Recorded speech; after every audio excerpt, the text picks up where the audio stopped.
Assalamualaikum warahmatullahi wabarakatuh. Alhamdulillah wassalatu wassalamu ala Rasulillah wa ala alihi wa sahbihi wa mawalah amma ba'd. Hadirin wal hadirat, jamaatul muslimin wal muslimat wal mu'minat, santriwan santriwati SMP Al Musinin. Puji syukur kita haturkan, panjatkan kehadirat Allah Subhanahu wa taala yang tidak henti-hentinya memberikan kita nikmatul iman wal Islam, nikmatul sihah wal afiyah, nikmat dari ujung kaki sampai ujung kepala. Itu semuanya adalah nikmat dan karunia dari Allah Subhanahu wa taala. Sehingga salah satu kita bersyukur atas segala nikmat itu, sering dan basah bibirnya senantiasa membaca lafaz alhamdulillahi rabbil alamin, yaitu segala puji hanya bagi Allah Subhanahu wa taala. Karena tidak ada dat yang memberikan kita nikmat, sampai tidak ada dat yang memberikan kita nyawa ini, hidup ini, kesehatan ini, kecuali dat Allah Subhanahu wa taala.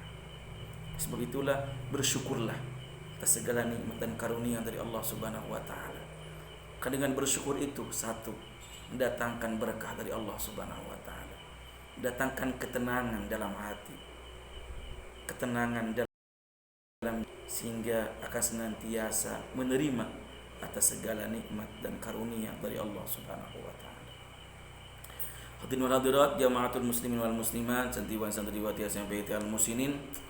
Sebelumnya marilah kita bersolawat kepada Nabi kita Muhammad sallallahu alaihi wasallam. Kita bermunajat, memohon, meminta, berdoa kepada Allah Subhanahu wa taala. Yang pertama, mudah-mudahan yang lagi sakit Allah berikan kesembuhan dari sakitnya, Allah angkat penyakitnya, Allah berikan kesehatan wal afiat, yang dengan kesehatan itu untuk meningkatkan keimanan, ketakwaan kepada Allah Subhanahu wa taala. Yang lagi punya hajat, mudah-mudahan Allah Subhanahu wa taala diberikan kelancaran, dikabul segala hajatnya, dimudahkan segala hajatnya, dilancarkan, dihasilkan, disukseskan hajatnya. Yang lagi usaha, apapun usahanya, mudah-mudahan oleh Allah Subhanahu wa taala diberikan kemudahan dalam berusahanya, dilancarkan dalam usahanya, dibanyakkan rezekinya, dan penuh dengan keberkahan dari Allah Subhanahu wa taala. Yang lagi punya anak, lagi mesantren, lagi mencari ilmu, mudah-mudahan oleh Allah Subhanahu wa taala diberikan ilmu yang bermanfaat, dimudahkan mencari ilmunya, dan menjadi anak yang soleh-solehah, berguna bagi agama, bangsa, dan negara. Yang lagi hamil, mudah-mudahan oleh Allah Subhanahu wa taala disehatkan bayinya, disehatkan ibunya, dipanjangkan umurnya dua-duanya, diberikan kemudahan dalam lahirannya, menjadi anak yang saleh-salehah, berguna bagi agama, bangsa, dan negara. Yang lagi punya hutang, mudah-mudahan oleh Allah Subhanahu wa taala diberikan kemudahan untuk bisa melunasi hutangnya, diberikan rezeki banyak untuk bisa melunasi segala hutangnya. Dan yang belum mempunyai jodoh, oleh Allah Subhanahu wa taala mudah-mudahan oleh Allah Subhanahu wa taala diberikan kemudahan, didatangkan hamba-hamba yang saleh dan salehah, didatangkan hamba-hamba yang terbaik menurut Allah Subhanahu wa taala, sehingga menjadi keluarga yang sakinah, mawaddah, warahmah di hadapan Allah Subhanahu wa taala. Amin amin ya Allah ya rabbal alamin. Allahumma shalli ala Muhammad ya Rabbi shalli alaihi wa sallim. Allahumma shalli ala Muhammad ya Rabbi shalli alaihi wa sallim. Rabbi fanfa'na bi barakatihi wahdinal husna hurmatihi. Allahumma shalli ala Muhammad ya Rabbi shalli alaihi wa sallim.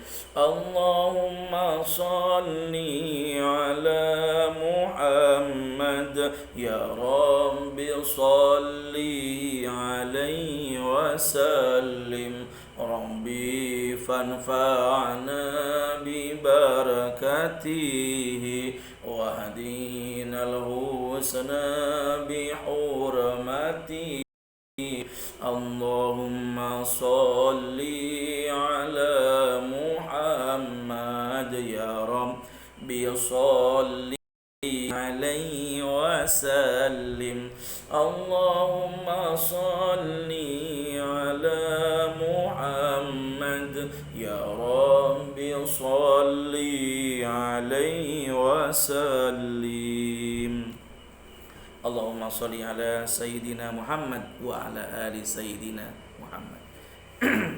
Hadirin hadirat jama'atul muslimin wal muslimat, santriwan santriwati SMP Al Musinin. Fa insyaallah pada malam ini badal isya kita akan mengkaji kitab Safinatun Najah bab syurutul qudwah.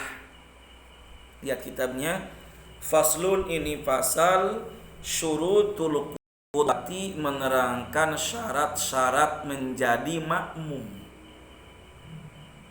Nah, setiap orang bisa menjadi makmum, tapi tidak setiap orang bisa menjadi.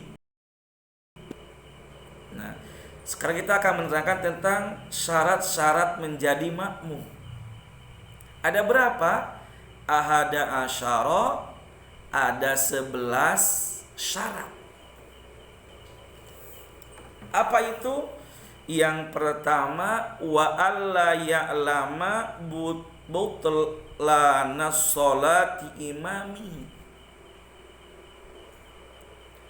Yang pertama, alla ya'lama, tidak mengetahui butlana sholati imami, batal sholatnya seorang imam, bihadasin, sebab karena hadas, au ghairihi, atau selain hadas, atau yang lainnya. Nah, syarat makmum yang pertama, tidak mesti tahu apa yang menjadi batal seorang imam. Tidak mesti tahu. Maksudnya contoh gini, dalam madhab Imam Syafi'i, memegang kemparji kemaluan itu adalah batal wudunya, batal sholatnya. Dalam madhab Imam Hanafi, memegang kemaluan itu tidak batal wudu, tidak batal sholat. Maka seorang makmum tidak mesti mengetahui apakah dia meyakini, beda dengan kita keyakinan kita mau batal wudunya, batal sholatnya kalau megang kemaluan ini juga batal. Mesti tahu. Atau dalam madhab Imam Syafi'i,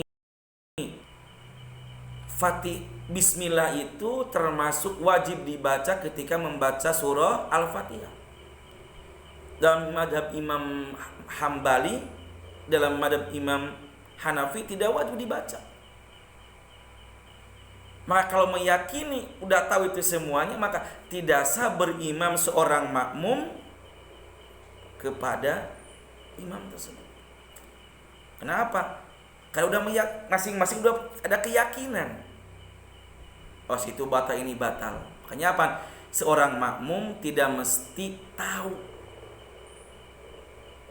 batalnya seorang imam, baik pun dengan hadas maupun dengan bukan dengan hadas. Tidak mesti tahu seorang imam, seorang makmum. Itu satu. Yang kedua, wa alla ya'taqida, dan seorang makmum tidak mesti beriktikad wujuba qadaiha alaihi. Seorang imam wajib mengqada salat tersebut. Apa artinya? Seorang makmum tidak bisa berimam kepada orang yang lagi mengqada salat. Tidak bisa. Itu. Ya, jadi tidak bisa. Itu yang kedua. Yang ketiga, wa alla yakuna ma'muman. Seorang makmum itu harus mesti jadi makmum. Artinya gini. Si A bermakmum kepada si B. B bermakmum kepada si C. Tidak mesti, tidak boleh. Si A bermakmum kepada si B. Si B selesai sholatnya. Terus si A bermakmum kepada si C. Tidak boleh, tidak mesti. Tidak boleh bermakmum. Harus pure bermakmum kepada imam yang satu itu. Yang satu. Wa alla yakuna makmuman. Tidak boleh majemuk bermacam-macam dalam bermakmum. Itu yang ketiga. Yang keempat, wala umian. Seorang makmum itu ketika berimam kepada seorang imam, imam itu harus wala umian. Tidak boleh bermakmum kepada imam yang tidak bisa baca tulis. Harus tahu, bisa baca satu. Itu. Setiap orang boleh menjadi makmum, tapi tidak setiap orang boleh menjadi imam. Karena menjadi pemimpin ada syaratnya. Satu, yang lebih paham tentang agama. Dua, bacaannya lebih fasih. Dan seterusnya. Wala umian, maka bisa kita bermakmum kepada orang wala umian, dia tidak bodoh. Harus bisa baca dan bisa nulis. Yang keempat. Yang kelima, wa alla yataqaddama. Seorang makmum itu tidak boleh mendahului atau di depan alaihil mauqifu, di tempat duduknya imam.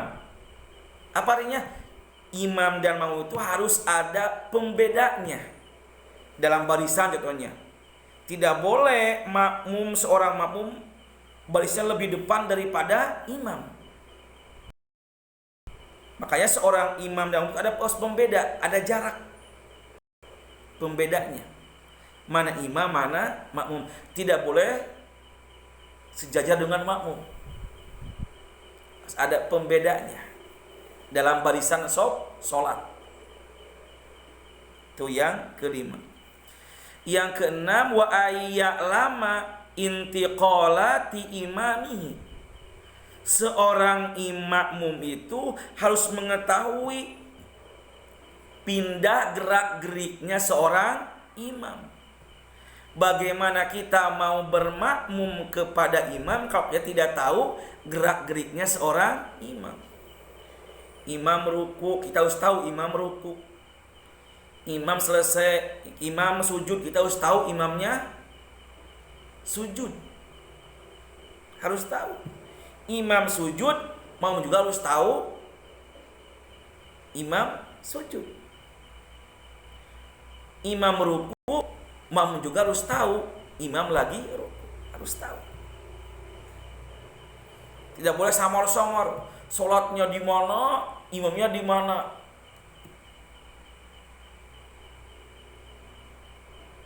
Itunya. Harus kita tahu intiqalatil imam, pindah-pindahnya imam dalam gerakan sholat. Yang ketujuh,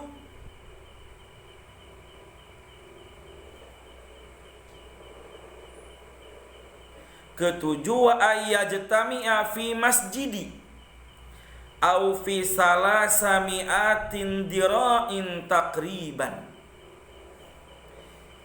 Yang kedelapan,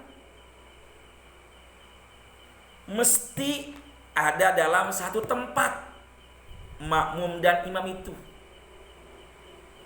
atau tidak boleh dipisahkan satu dengan yang lainnya. atau dalam nilai mah au fi salasimiati jarak antara 300 berapa ya? Mungkin satu siku tuh, sudah depak sampai setengah begitu. Jadi apa? Tidak boleh ada pisah antara imam dan makmum dalam satu tempat. Kelihatan imamnya atau kedengaran suaranya. Allahu Akbar. Masih kedengaran ke belakang suara imamnya. Yang ke-9 wa ayyanwiya qudwatan awil jama'atan. Seorang makmum itu harus berniat makmuman berjamaah. Tidak boleh imamnya niatnya menjadi imam, makmumnya jadi imam. Tidak boleh. Kalau makmum harus berniat menjadi makmum, imam menjadi imam berjamaah. Itu yang ke-9. Yang ke-10 wa ayatawaqafa, mesti sesuai, ada harmonisasi. Nadmun sholatihima, mengikuti peraturan-peraturan sholat, mesti sama. Imam ruku, makmum juga ruku. Imamnya baca Fatihah, selesai Fatihah makmumnya baca amin. Mesti sama. Kalau imamnya iktidal, makmum juga iktidal. Tidak boleh imam ruku, makmumnya sujud. Tidak boleh takhaluf, tidak boleh berbeda. Tidak boleh. Makanya makmum itu harus mengikuti arahan, mengikuti imam. Itu yang ke-9. Ke-10 wa alla yukhalifahu bisunatin. Seorang makmum itu tidak boleh berselisih, berbeda dengan imam dalam masalah hukumnya sunnah. Fahishatil mukhalifatin, yang kalau dilihat itu ya jelek buruk lah. Contohnya apa? Kalau imamnya membaca surah sajdah, ada ayat sajdahnya, maka imam harus sajdah, sujud. Maka makmum juga harus sujud, tanda sajdah. Kalau imam sujud sahwi, maka makmum juga harus ngikutin imam sujud sahwi. Tidak boleh imam sujud sahwi makmumnya diam aja. Tidak boleh, harus ada mengikuti imam. Gitu. Yang ke-11 wa ayyutabi'ahu, makmum itu mesti mengikuti imam. Tidak boleh berlomba-lomba dengan imam, cepat-cepat dengan imam. Harus apa? Harus tumaninah, harus sesuai dengan aturan. Imam ruku, Allahu Akbar, mau ikutan ruku. Sami Allahu liman hamidah, juga bangun dari ruku tidak. Nah, itu syarat-syarat menjadi makmum. Dan makmum juga harus tahu kalau imam salah bacaannya, perbaiki imam bacaannya. Kalau imam lupa, perbaiki bacaannya. Pas iyyaka alhamdulillahi rabbil alamin arrahmanir rahim maliki yaumiddin iyyaka na'budu wa iyyaka nasta'in. Imam lupa, contohnya lupa. Yang di belakang ihdinas siratal mustaqim, kata makmum di belakang tuh. Imam jangan egois. Ikutin kalau yang benar itu apa? Ihdinas siratal mustaqim. Imam jangan ngomong salah salah salah salah, jangan. Batal karena berbicara bukan amal atau bukan bacaan sholat. Batal. Ya, imamnya harus makmumnya harus ngaji supaya tahu. Itulah sekilas kajian malam ini tentang syarat menjadi makmum. Mudah-mudahan bermanfaat. Insyaallah besok kita akan kajian kembali, meneruskan kajian kitab Syafinatun Najah. Wabillahi taufiq wal hidayah. Wassalamualaikum warahmatullahi wabarakatuh.